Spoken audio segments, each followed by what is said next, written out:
নানাভাবে বিশ্বকে নিয়ন্ত্রণের চেষ্টায় মত্ত যুক্তরাষ্ট্র। কোথাও যুদ্ধ উস্কে দিয়ে আবার কোথাও নিজের স্বার্থ হাসিলে সেনা ঘাঁটি গেড়েছে বিশ্ব মোড়ল দেশটি। বিশেষ করে মধ্যপ্রাচ্যের বেশিরভাগ দেশে যুক্তরাষ্ট্রের সামরিক ঘাঁটি রয়েছে, যে ঘাঁটি থেকে নানা ধরনের তৎপরতা চালায় পেন্টাগন। এরই মধ্যে মার্কিন কর্মকাণ্ডের নিন্দা জানিয়ে এসব ঘাঁটিতে হামলা চালিয়েছে ইরান সমর্থিত বিভিন্ন সশস্ত্র গোষ্ঠী। প্রশ্ন হলো, মধ্যপ্রাচ্য জুড়ে যুক্তরাষ্ট্রের সামরিক ঘাঁটি কেন? কোন কোন দেশে তাদের সেনা রয়েছে? তাদের উদ্দেশ্যই বা কি? আর যুক্তরাষ্ট্রে কি অন্য দেশের ঘাঁটি আছে? এসব প্রশ্নের উত্তর জানাবো এবারের দৃশ্যে। মধ্যপ্রাচ্য জুড়ে মার্কিন ঘাঁটি। গত কয়েক দশক ধরে মধ্যপ্রাচ্যের চারপাশে মার্কিন ঘাঁটি পরিচালনা করছে যুক্তরাষ্ট্র। এর মধ্যে সবচেয়ে বেশি সেনা ছিল 2007 সালে ইরাকে। সে সময় দেশটিতে 1,60,000-এর বেশি মার্কিন সেনা মোতায়েন করা হয়। এরপর 2011 সালে আফগানিস্তানে সর্বোচ্চ 1 লাখের মতো সেনা মোতায়েন করা হয়। 2021 সালে আফগানিস্তান থেকে মার্কিন সেনা প্রত্যাহার করে নেওয়ার পর তা অনেক কমে যায়। সব মার্কিন সেনা প্রত্যাহারের কথা বলা হলেও এখনো দেশটিতে 30,000-এর মতো মার্কিন সেনা ছড়িয়ে ছিটিয়ে রয়েছে।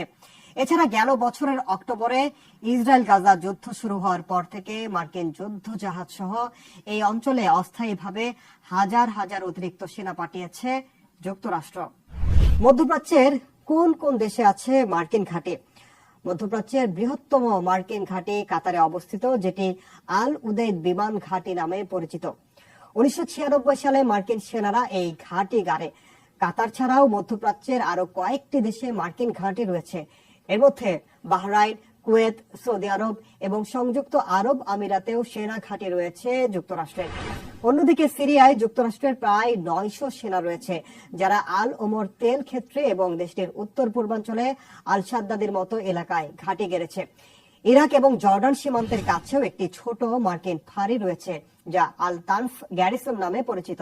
ইরাকে 2,500-এর মতো মার্কিন সেনা রয়েছে, যারা ইউনিয়ন 3 এবং আইন আল আসাদ বিমান ঘাঁটির মতো স্থাপনায় অবস্থান করছে।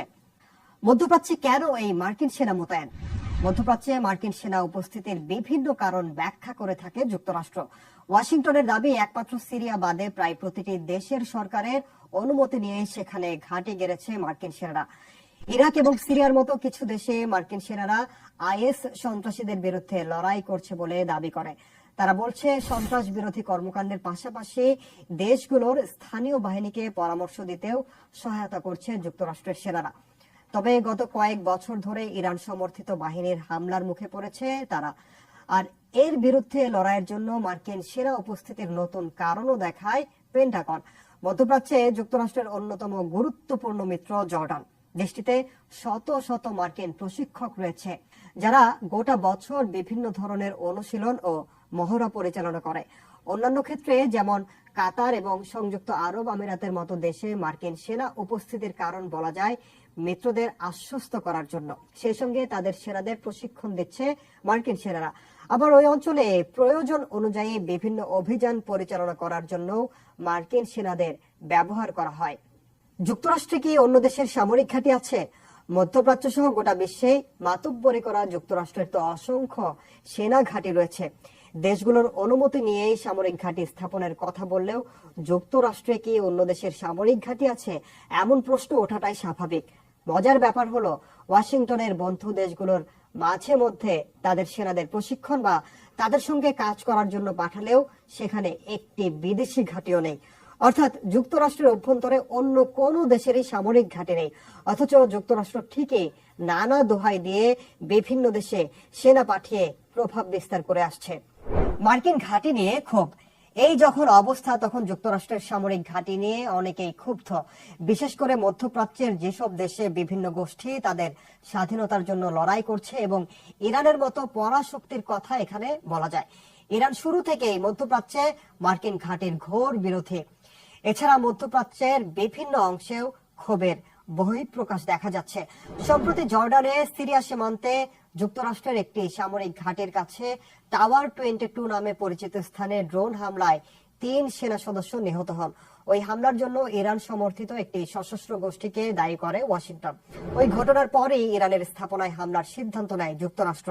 জর্ডানে মার্কিন এই ঘাঁটিকে একটি কৌশলগতভাবে গুরুত্বপূর্ণ স্থান হিসেবে বিবেচনা করে যুক্তরাষ্ট্র, কেননা সিরিয়া, ইরাক এবং সৌদি আরবের সঙ্গে সীমান্ত রয়েছে জর্ডানের। বিশেষ করে টাওয়ার 22 আল তানফ গ্যারিসনের কাছে অবস্থিত। সিরিয়া সীমান্তের ওপারে অবস্থিত এই ঘাঁটিতে অল্প সংখ্যক মার্কিন সেনা রয়েছে।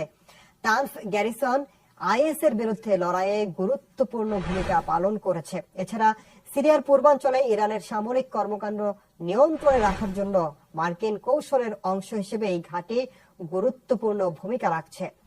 মধ্যপ্রাচ্যে প্রায়ই কি মার্কিন ঘাঁটিতে হামলা হয়? মধ্যপ্রাচ্যে থাকা মার্কিন ঘাঁটিগুলোতে ক্ষেপণাস্ত্র বা ড্রোন হামলা থেকে রক্ষায় আকাশ বা বিমান প্রতিরক্ষা ব্যবস্থা সহ নানা ধরনের গুরুত্বপূর্ণ ব্যবস্থা রয়েছে।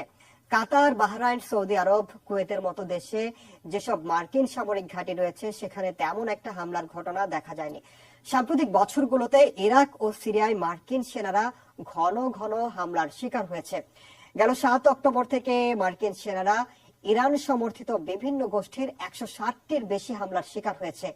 এসব হামলায় প্রায় 80 জন সেনা আহত হয়েছেন।